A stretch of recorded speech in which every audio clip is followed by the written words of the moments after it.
Okay, I'm gonna be doing how to backside 180 because it's a trick that gives a lot of people trouble, and I just recently figured them out, and they're not as hard as they feel at one point. So I'm gonna do a few to get warmed up, and then I'll get into talking about it, I guess.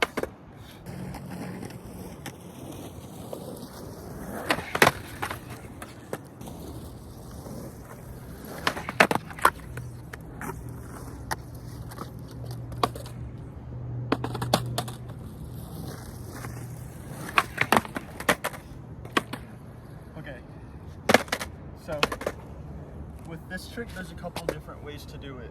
There is the fully rotated one, which is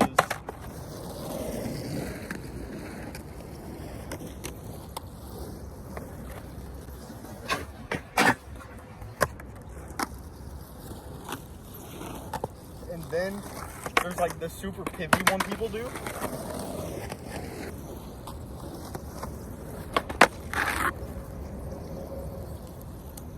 And then there's whatever you want to call this, laying on the front wheel, the basically just float.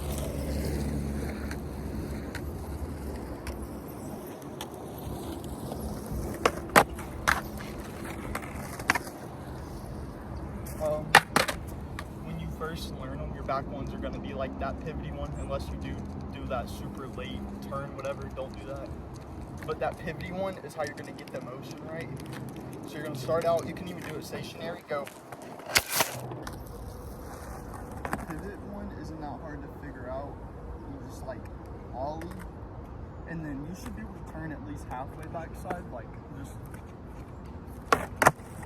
and then just, I don't know, it's hard to explain, but you really are just moving your body, I guess. 1 second.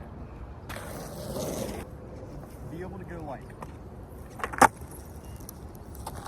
so it's like a miniature little, you're not popping it, you're just kind of pushing down on your tail and jumping with your board. So just like that.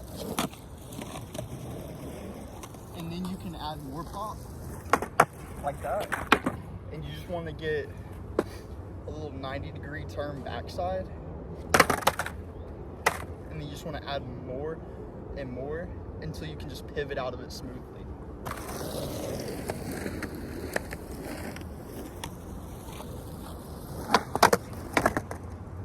And you want to try and land on your nose because the pivot you kind of need to be in there somewhere. So put it all together and it'll look like this.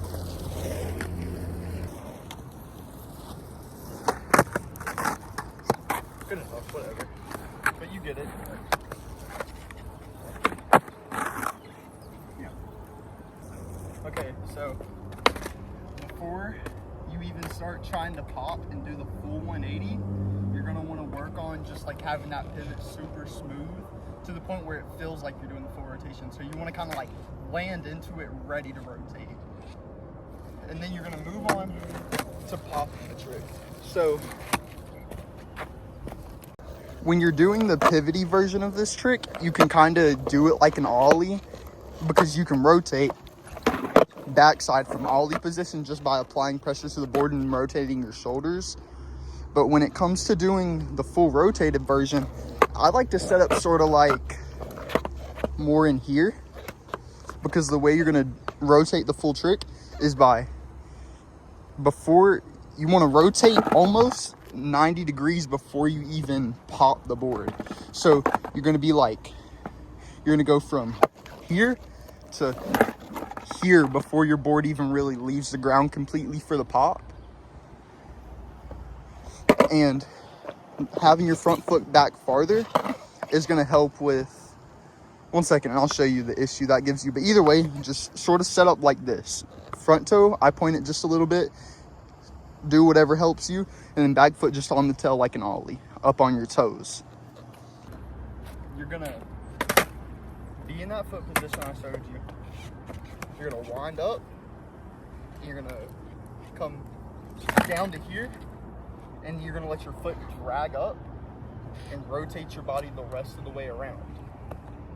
one problem that I have with this trick, at least, I'm sure it's a common issue, just because it's very easy to let it happen. You're gonna do the full rotation, and your front foot is just gonna either want to go off the nose of the board or land too much on it, and like you'll kind of land it all sketchy. So that'll be like, oh my god, that hurt. See how my front foot wants to slip off of it a little bit? So that's the reason I put my front foot farther back, because it gives it more room to move up and keep the board with you.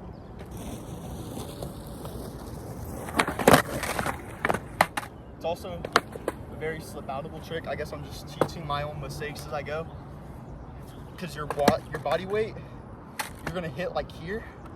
Your body weight's gonna be like wanting to throw you off. So you wanna try and keep yourself squared and with your board the whole time. Let your shoulders follow your knees.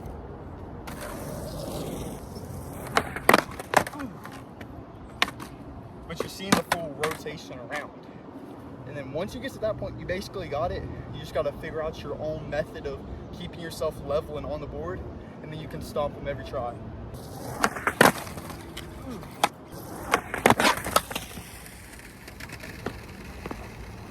Oh my god! Well, all I gotta say is, whoever taught Michelangelo how to hold a paintbrush probably couldn't paint the Sistine Chapel.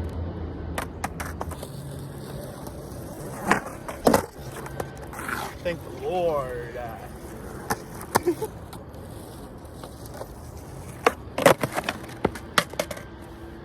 Like, subscribe, and follow me on TikTok. I'll put the @ right here.